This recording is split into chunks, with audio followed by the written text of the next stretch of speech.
जीतने के बाद भी दोबारा लड़ना, उसको पहलवान बोलते हैं।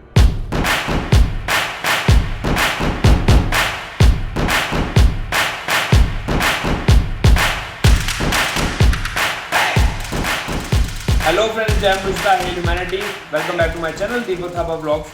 तो आज हम लोग बात करेंगे कुश्ती के बारे में और जानेंगे कि कैसे कुश्ती जो है वो एक इंसान के जीवन को बिल्कुल बदल कर रख सकती है। तो सबसे पहले चीज अखाड़े का माहौल। हमारे जो अखाड़ा है उसका माहौल कैसा होता है, आपने देखा होगा अखाड़े में मिट्टी होती है।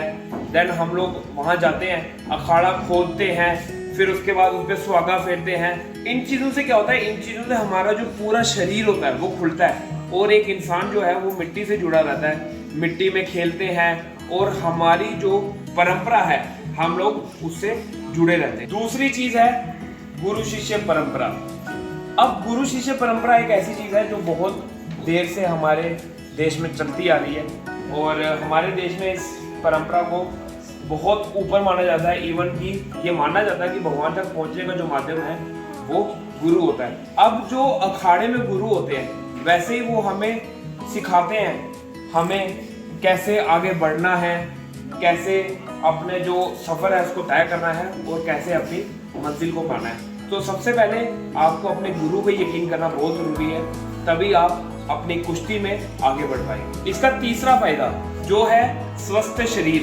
अब आप लोग अखाड़े जाते हैं और वहाँ पे वर्जिश करते हैं, अखाड़ा गुड़ते हैं और बाकी लोगों के साथ जोर करते हैं। उससे क्या होता है, उससे ये तो सबको पता है कि हमारा जो शरीर है वो मजबूत होता है और हम लोग जो अपने दिनचर्या के काम होते हैं वो अच्छे से कर पाते हैं और हमारी मांसपेशियां जो है वो मजबूत होती हैं ताकि हमें इन फ्यूचर कोई प्रॉब्लम ना आए। आज के टाइम में आप जैसे देख रहे होंगे कि लोग सिर्फ खाते हैं, पीते हैं, उसके बाद सो जाते हैं, ज़्यादा कुछ काम नहीं कर पा रहे। इवन कि हमने पास की दुकान पे भी जाना हो तो हम लोग मोटरसाइकिल से जाते हैं। तो इस वजह से कसरत करना बहुत ज़्यादा ज़रूरी है और कुश्ती जो है वो हमारे शरीर को एकदम तंदुरुस्त रखती है। अब आते हैं हम अपने चौथे पॉइंट पे जो है मानसिक स्वास्थ्य। अब आज के टाइम में शारीरिक स्वास्थ्य के बारे में तो फिर लोग सोचते हैं, लेकिन बहुत कम लोग हैं जो आज भी मानसिक स्वास्थ्य के बारे में सोच रहे हैं। No comments.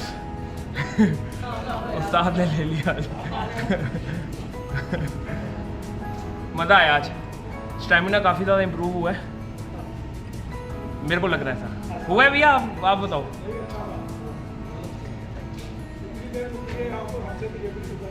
थैंक यू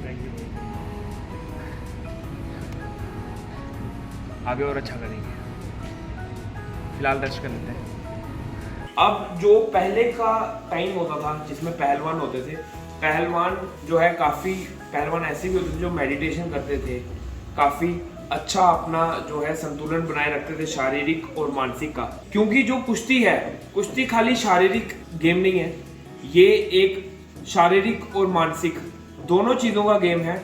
अगर आपका दिमाग आपके शरीर के साथ अच्छे से कोऑपरेट नहीं करेगा तो आपका शरीर जो है वो कुश्ती में बेहतरीन तरीके से परफॉर्म नहीं कर पाएगा। इसमें आपका मन शांत होना चाहिए, आपका दिमाग जो है वो स्थिर होना चाहिए, तभी आपको पता चलेगा किस टाइम पे कौन सा दाव पेच मारना है।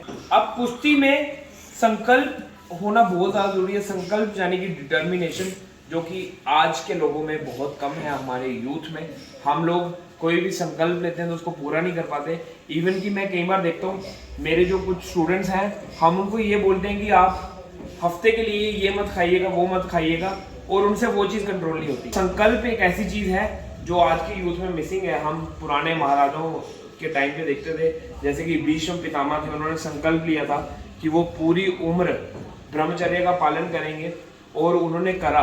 बट आज के टाइम में अगर हम लोगों को कोई बोलेगा कि 1 महीने ब्रह्मचर्य का पालन करना है, 1 महीने छोड़ो 1 हफ्ता भी आज के यूथ के लिए जो संकल्प लेना है वो बहुत मुश्किल है। कोई भी चीज़ को कैसे डिटर्मिन होके करना है, डिटर्मिनेशन की क्या पावर होती है, क्योंकि अगर आपकी डिटर्मिनेशन वीक होगी तो आप कुश्ती में अगले इंसान से ज़रूर हार जाएंगे। ये सारी गेम जो होती है वो होती है विल पावर की, और विल पावर बनती है डिटर्मिनेशन से। सो ये थे कुछ 5 पॉइंट्स जो कुश्ती के बारे में दर्शाते हैं। बट अगर हम बात करने आए तो शायद घंटों बीत जाएंगे, हम कुश्ती को पूरे विस्तार पूर्वक एक्सप्लेन तो नहीं कर सकते, बट मैंने अपनी तरफ से कोशिश करी कुश्ती को एक्सप्लेन करने की। और वो कहते हैं ना कि कुश्ती आपको ये सिखाती है, गिरने के बाद भी उठकर दोबारा लड़ना, उसको पहलवान बोलते हैं। सो आई होप आपको आज की ये कुश्ती के बारे में कुछ बातें पसंद आई होंगी। मिलेंगे आपसे दोबारा ऐसे ही एक और चैलेंजिंग डे के साथ। तब तक के लिए जय मनुष्यता, हेल ह्यूमैनिटी, स्टे स्ट्रॉन्ग।